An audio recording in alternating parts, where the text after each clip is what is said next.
Assalamualaikum warahmatullahi wabarakatuh. Halo Somsda, Hah? Apa tuh Samsta? Somsda adalah Sobat Smamda. Oh, Perkenalkan, kami dari podcast Sama-Sama Belajar. Nah, sebelumnya perkenalkan saya Nadif Rizky Andrianto dan rekan saya. dan saya Mahaksa Aldia Putra Pratama.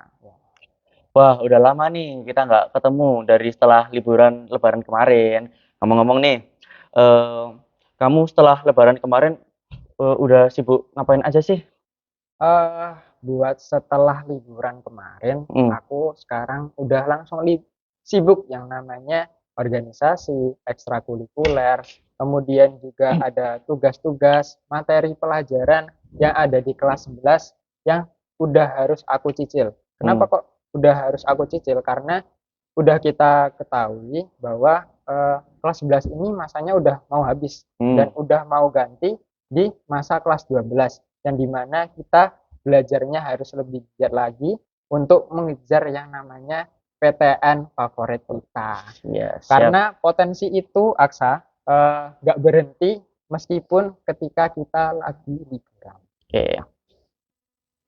Oh iya, mumpung sekarang masih di bulan Syawal, kita mau ngucapin minal aizin wal faizin. Mohon maaf lahir dan batin. Oke. Maafin kita ya teman-teman kalau kita punya salah yang disengaja maupun tidak disengaja. Nah, di sini kita mau bahas apa sih, Kak? Nah, di sini kita akan membahas tentang OSIS. Apakah masih penting buat sekarang ataupun buat masa depan? Oh, gitu. Mungkin teman-teman ada yang udah tahu belum apa itu OSIS? Mungkin beberapa ada yang belum ya. Oh ya, Kak Aksa mungkin bisa menjelaskan sedikit apa itu sih OSIS? Nah, oke. Aku di sini akan menjelaskan apa itu OSIS dan OSIS itu berperan apa sih buat kita. Nah, OSIS itu sendiri singkatan dari Organisasi Siswa Intrasekolah. Nah, OSIS ini juga berperan untuk membentuk sikap kepemimpinan siswa, meningkatkan rasa tanggung jawab, serta mengembangkan siswa secara menyeluruh. Nah, sedikit dari kalian ini pasti kurang tahu nih sejarah OSIS. Nah, di sini aku akan menjelaskan sejarah OSIS itu sendiri. Nah, pada tahun 1923 di Bandung, sebelum dinamakan OSIS, ada Perhimpunan Pelajar Indonesia atau disingkat jadi PPI. Dan beberapa selang waktu kemudian diubah lagi menjadi eh, P- eh, Perhimpunan Pelajar Indonesia Baru atau disingkat menjadi PPIB. Dan diubah lagi pada tahun 1964 diubah menjadi Organisasi Siswa Intrasekolah yaitu OSIS itu sendiri. Dan OSIS ini diresmikan pada tanggal 21 Maret tahun 1970 gitu di. Oh, gitu. Oh ya, Kak Aksa, kita nih lagi make yang namanya jas warna kuning-kuning ini. Pastinya jas IPM dong. Oh, jas IPM. Nah, mungkin teman-teman lebih bertanya-tanya lagi nih, apa sih itu IPM? Karena tadi OSIS aja udah bertanya-tanya, apalagi yang namanya IPM. Nah, di sini mungkin akan aku jelaskan sedikit, apa sih itu IPM? Nah, IPM itu merupakan Ikatan Pelajar Muhammadiyah.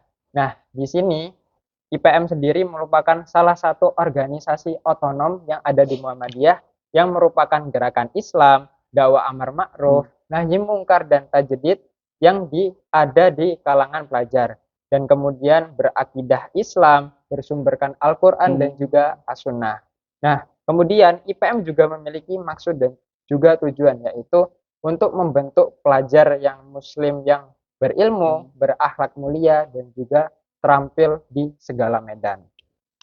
Nah, tadi kan Kak Aksa udah jelasin sedikit nih kenapa OSIS itu didirikan. Nah, di sini aku kasih sedikit aja teman-teman latar belakang berdirinya IPM. Nah, itu karena adanya misi Muhammadiyah untuk mendukung di tengah situasi kondisi politik Indonesia yang sangat memprihatinkan, teman-teman. Nah, sebenarnya ada rintisan pendirian organisasi pelajar ini udah ada pada tahun 1919. Wow, berarti rintisan pendirian organisasi pelajar Muhammadiyah sudah ada sebelum kemerdekaan Indonesia ya, Dik? Ya, betul sekali. Lama banget ya. Iya. Kemudian pada tahun 1958, tepatnya di Garut, baru ditetapkan bahwa organisasi pelajar Muhammadiyah berada dalam pengawasan pemuda Muhammadiyah dan diresmikan secara nasional di Surakarta pada tahun 18 Juli 1961. Begitu, Aksa. Oh, nah, sesuai tadi apa yang udah dibilang sama Mas Nadif ini, ternyata, IPM tuh pernah ya diganti jadi IRM atau Ikatan Remaja Muhammadiyah. Ya, Nah, ya, dulu itu sempat berganti, Aksa. Pada tanggal 18 November 1992. oke. Nah, untuk pertanyaan selanjutnya nih, kenapa sih kayak harus aktif berorganisasi, terutama seperti IPM kayak kita-kita ini sekarang nih? Oh ya. Oke, mungkin aku bisa sebutkan beberapa. Mhm. Yang pertama yaitu dapat melatih kita untuk menterampilkan sebuah kepemimpinan yang baik. Kemudian yang kedua dapat melatih kita dalam berorganisasi. Kemudian dapat menambah relasi kita kepada teman-teman. Misal kita cuman kenal sama satu kelompok yang sini saja, tetapi kelas-kelas yang lain, kelompok-kelompok yang lain kita nggak kenal. Nah, kita harus kenalan.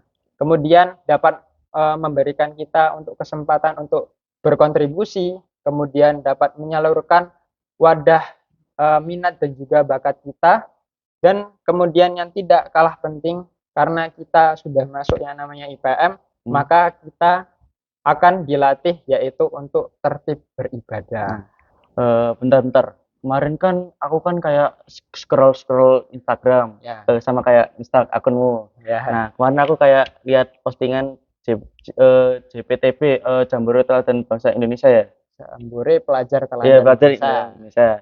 Nah, dari yang kamu alami kemarin gimana sih kayak step by step, semisal kayak kita ini kayak ingin mengikuti event semacam Jambore Teladan Bangsa Indonesia. Kasih sedikit pengalamanmu dong, Div.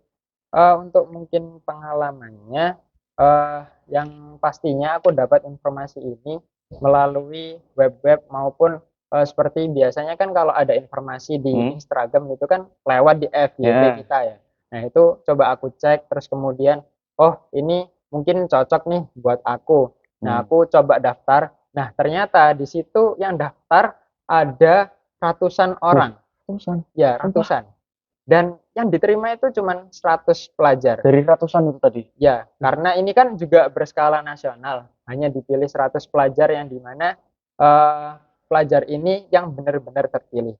Nah, ketika aku udah masuk yang dinamanya JPTB, itu aku ketemu banyak sekali orang-orang yang di luar Jawa. Seperti Kalimantan, Sulawesi, NTT, NTB, yang dimana mereka semua itu memiliki sebuah keberagaman, kebudayaan sendiri-sendiri. Berarti se-Indonesia ikut semua tuh dalam serta itu tadi? Ya, betul.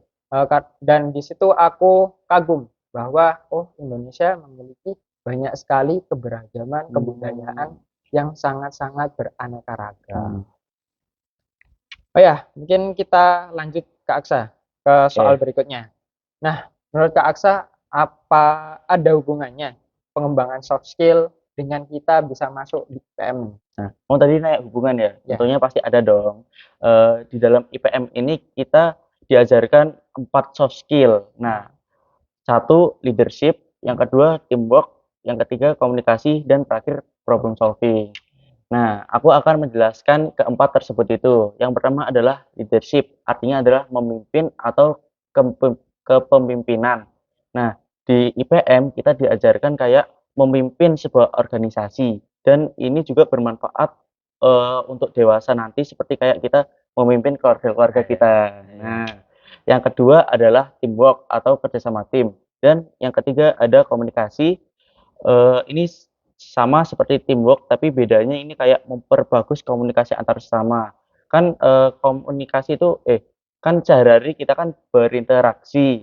Nah, itu kayak krusial, kayak penting banget loh komunikasi. Nah, di IPM sendiri ini kita ini diajarkan kayak komunikasi ke orang tua, ke sesama teman, ke sama yang lebih tua, itu kayak harus sopan santun gitu agar ketika kita udah kenal, udah bisa berbicara dengan mereka, kita memiliki sifat empati dan juga simpati yang lebih ya. Nah, Mas bener ya. banget itu. Dan yang keempat, yang terakhir adalah problem solving. Nah, arti dari problem solving itu sendiri adalah selalu mencari solusi dari suatu masalah. Kayak kamu misalnya ada masalah keluarga, terus masalah sama teman, masalah sama orang tua.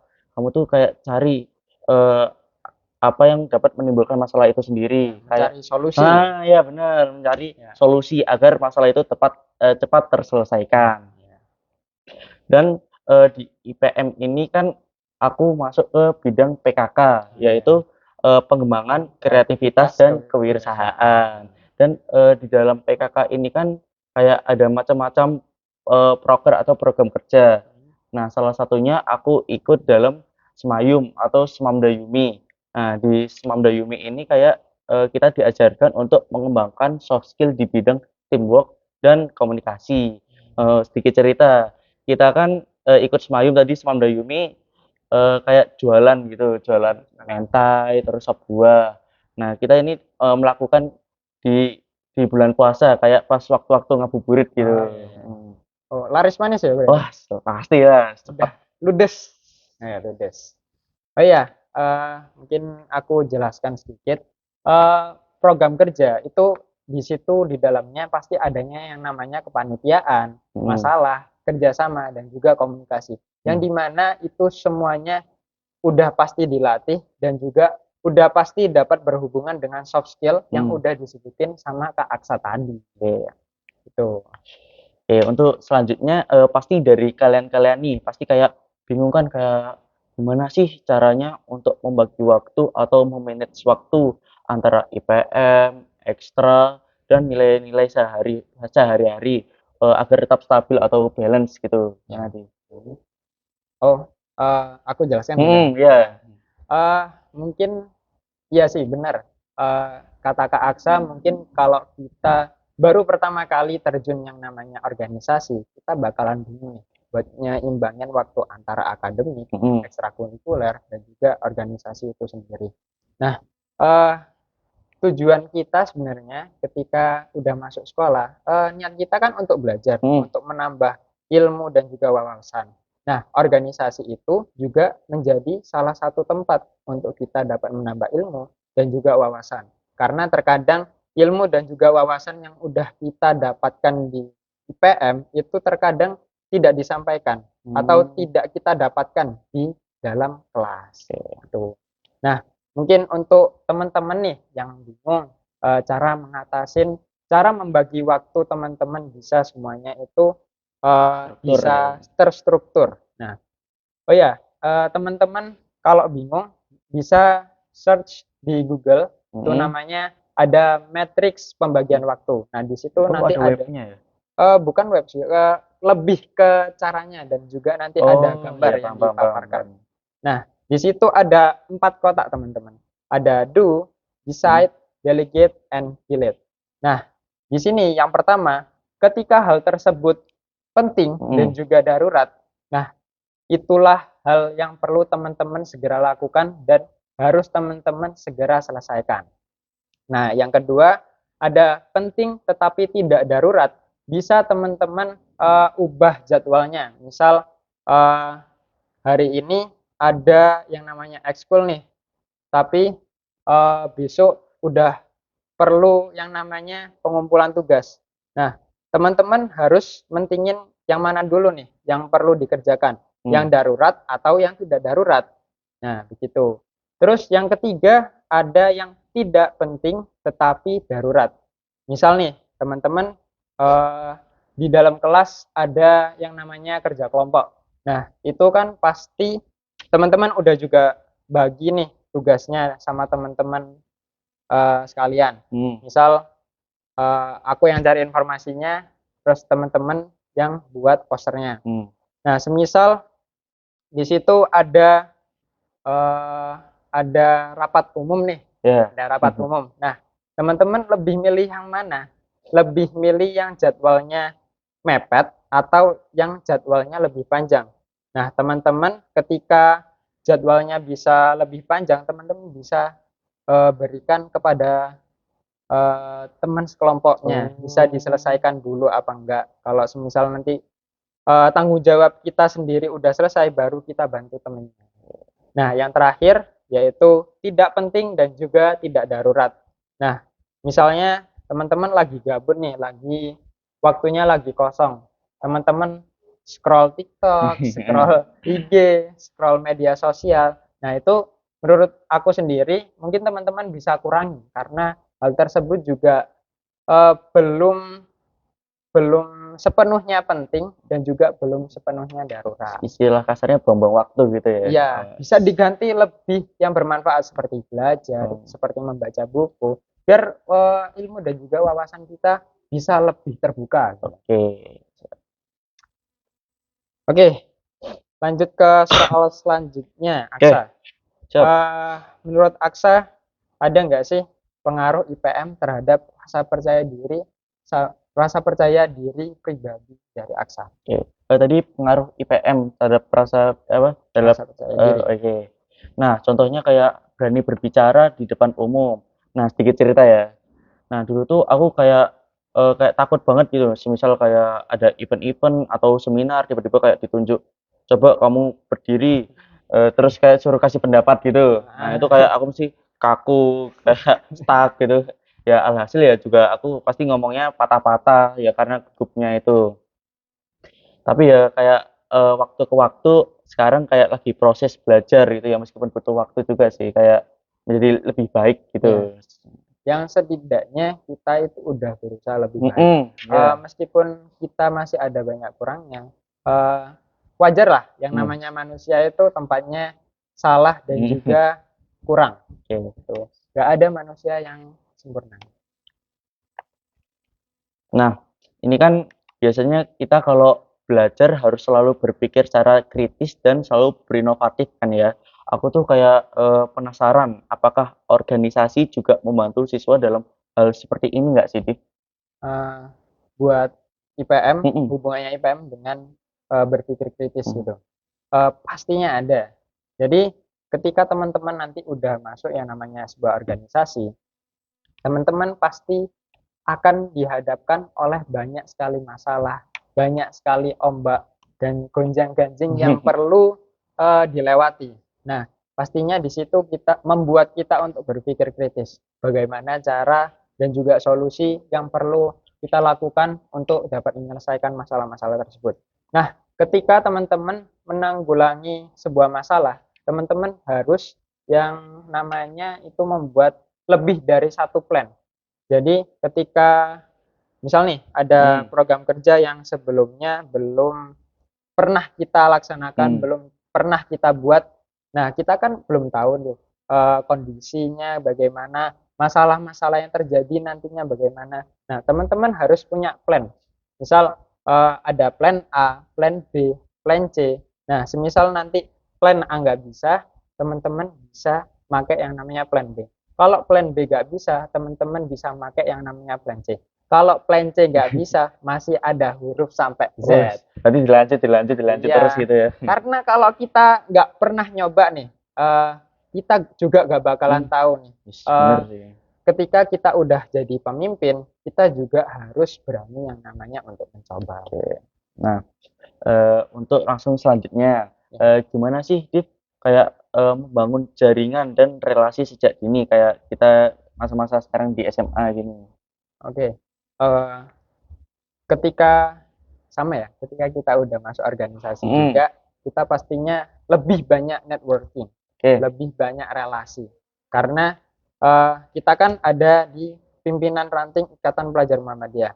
Nah, di IPM sendiri itu ada yang namanya pimpinan pusat, itu yang berskala nasional, pimpinan wilayah yang berskala provinsi, pimpinan daerah yang berskala kabupaten ataupun kota, kemudian ada pimpinan cabang yang itu regionalnya dari sebuah kabupaten dan juga kota. Dan yang terakhir yaitu ada pimpinan ranting, kita yang paling bawah nih.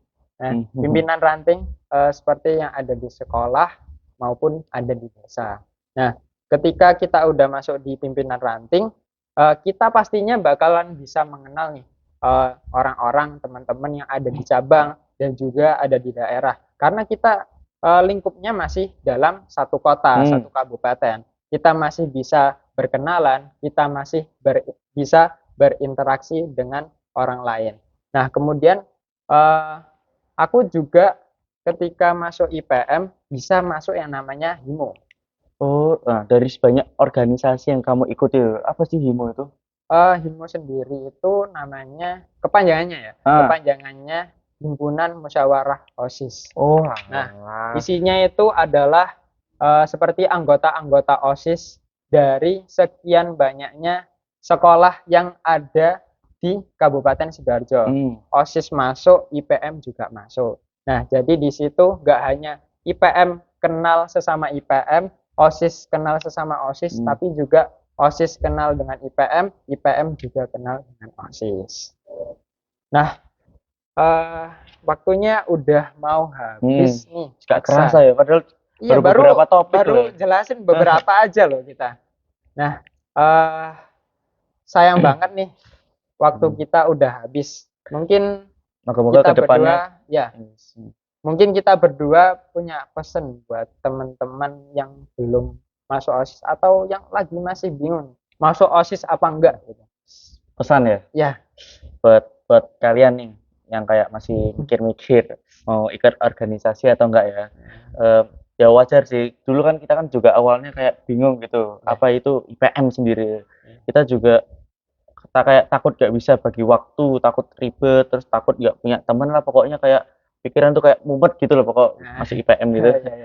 Nah, tapi serius, ini testimoni dari kita sendiri nih. Kayak akhirnya kita nyoba itu ternyata seru banget teman-teman. Kayak kita banyak ketemu orang-orang baru, terus belajar-belajar hal yang nggak diajarin di kelas, dan yang paling penting itu kita jadi tahu bakat kita sendiri atau kemampuan kita sendiri. Nah, gitu di. Oh gitu. Oke, mungkin aku sama. Nah, organisasi itu teman-teman bukan buat teman-teman yang udah jago, tetapi buat teman-teman menjadi kakak abang yang lebih jago. Gak harus langsung jadi ketua dan juga pengurus inti kok. Teman-teman bisa bantu hal-hal kecil biar teman-teman juga bisa bakal ngerasa nyaman, bakal juga ngerasa lengkap kalau waktu-waktu luang kita itu diisi oleh hal-hal yang lebih bermanfaat, salah satunya dengan organisasi seperti IPM kita ini. Nah, mungkin cukup sekian dari kami. Kurang lebihnya mohon maaf karena waktunya juga pun sudah habis. Ya, oke. Kami pamit undur diri. Wassalamualaikum warahmatullahi wabarakatuh.